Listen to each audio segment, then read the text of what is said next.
नमस्कार दोस्तों, welcome to my channel GK Institute. तो स्टार्ट करते हैं आज की वीडियो। हम पढ़ रहे हैं प्रॉफिट एंड लॉस के बारे में। ये 48 पार्ट है। इससे पहले 47 पार्ट बन चुके हैं। ये है 5 क्वेश्चन सीरीज। मैं बता रहा हूँ इसमें वो क्वेश्चंस जो एग्जाम के लिए इंपॉर्टेंट हैं।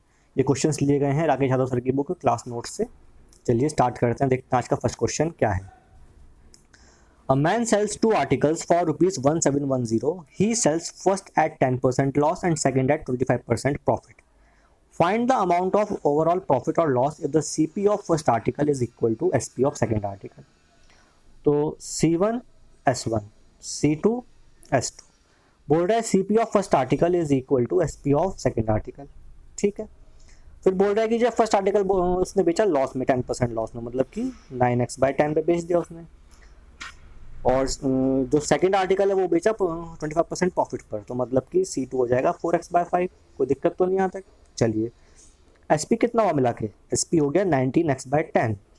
ठीक है, अब ये दे रखा है हमें कितना मिला के SP 1710।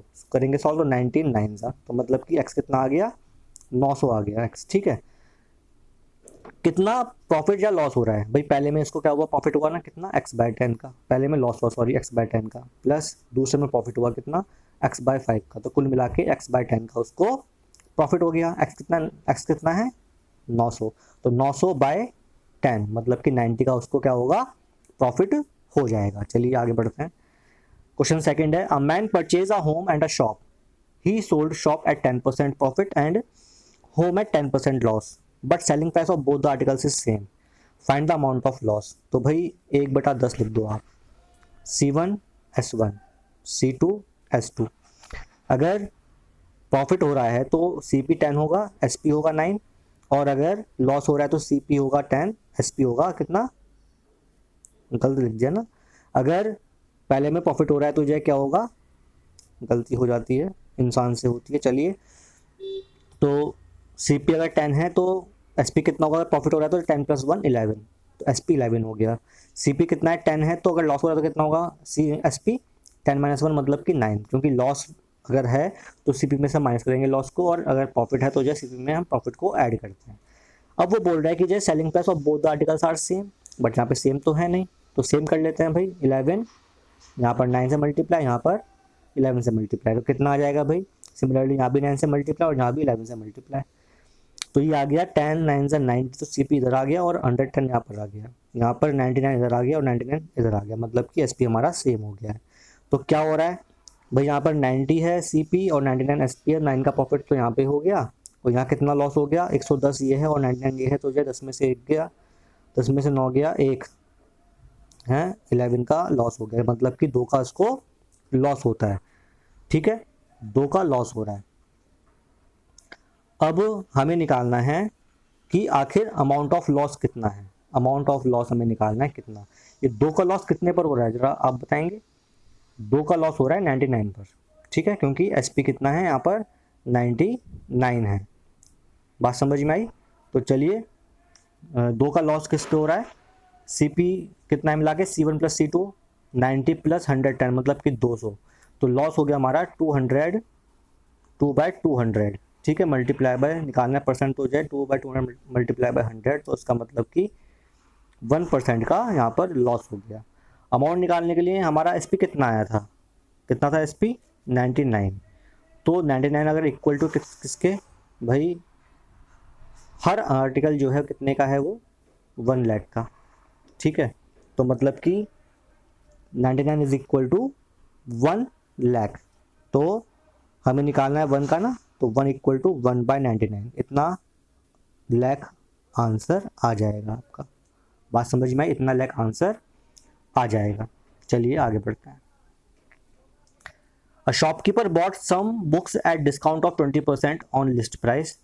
If he want to mark them at such a price that after giving a discount of 20% he still makes a profit of 25%.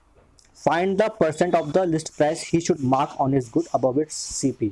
तो दोस्तों मान लेते हैं कि देखिए उसने जो स्टार्टिंग में MP था वो 100 था, ठीक है ना, उसने परचेज किया 20% डिस्काउंट पर, मतलब कि 80 का उसने परचेज किया, तो ये इसका CP हो गया।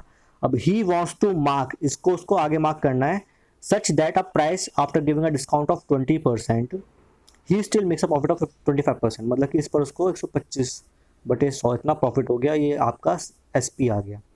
अब हम निकाल लेंगे MP। तो 100 बाय कितना डिस्काउंट है 20% का, तो 100/80 यहाँ से आ जाएगा। तो इससे ये गया और इससे ये गया। इसका मतलब कि जो MP है वो कितना हो गया 125, जो CP था कितना है वो हमारा 80। कितना ज़्यादा लिखा इसने 45 ज़्यादा लिखा 80 में, मल्टीप्लाई बाय 100, ये आपका आंसर हो जाएगा 45/80 मल्टीप्लाई बाय 100। चलिए आगे बढ़ते हैं। समझ में आया ना कैसे किया मैंने? भाई CP था 80, तो हमें प्रॉफिट हुआ पहले कितना 25% का, तो 125/100 ये हमारा SP आ गया। ये आ गया SP, और उस पर निकालेंगे फिर MP। 20 का डिस्काउंट है तो 100/80, तो ये हमारा सीधा MP आ गया। ठीक है, तो दिख रहा था सब कितना आएगा MP 125। तो MP कितना है 125 है, और CP कितना है हमारा 80 है। तो यहाँ से हम आराम से कितना परसेंट एक्स्ट्रा लिखा है वो आराम से निकाल सकते हैं। ठीक है, चलो आगे बढ़ते हैं। Gopi goes from place A to B to buy an article costing 15% less at B। तो सपोज अगर यहाँ पर जो है कोई आर्टिकल X का है, ठीक है, या फिर हम मान लेते हैं 100 का है, तो यहाँ पर वो 85 का आर्टिकल होगा।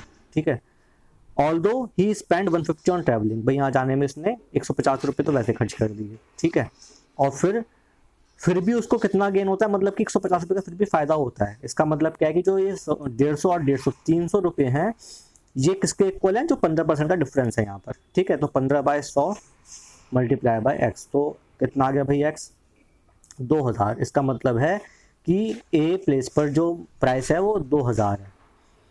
पूछ रहा है कितना प्रॉफिट होता है उसको, भाई 150 रुपये तो उसने खर्च कर दिया वैसे ट्रेवलिंग में, तो वो तो प्रॉफिट में नहीं आएगा। लेकिन जो उसने कमाया बाद में, बोल रहा है ना कि ही स्टिल गेन्स 150, तो मतलब कि 150 का प्रॉफिट हुआ कितने पर 2000 पर, उसको 150 का प्रॉफिट यहाँ पर हो रहा है मल्टीप्लाई बाय 100। तो ये आपका आंसर हो जाएगा। तो ये लगभग 7.5 के आसपास आ जाएगा। ठीक है, 7.5 ही आएगा। चलिए आगे बढ़ते हैं। आपको दिया a shopkeeper sells 2 TV set at the same price, SP same है, there is a gain of 20% on 1 TV and loss of 20% on other TV, find the ratio of CP। तो CP 1 मल्टीप्लाई बाय पहले पर कितना है gain 20% का, इसका मतलब कि 120/100, और दूसरे पर क्या है लॉस है, तो मतलब कि 80/100। इससे गया ये 4 या 12, 4 दूनी 8, तो मतलब C1/C2 कितना आ गया हमारा 2/3 आ गया। तो 2/3 इज द आंसर। ठीक है, तो दोस्तों उम्मीद करता हूँ कि जो मैंने क्वेश्चन बताया आपको समझ में आए होंगे। अगर अच्छे लगे हैं, जो मेथड है समझा बताया मैंने आपको सही लगा, तो please like this video, share this video and subscribe my channel. Thank you, have a very nice day.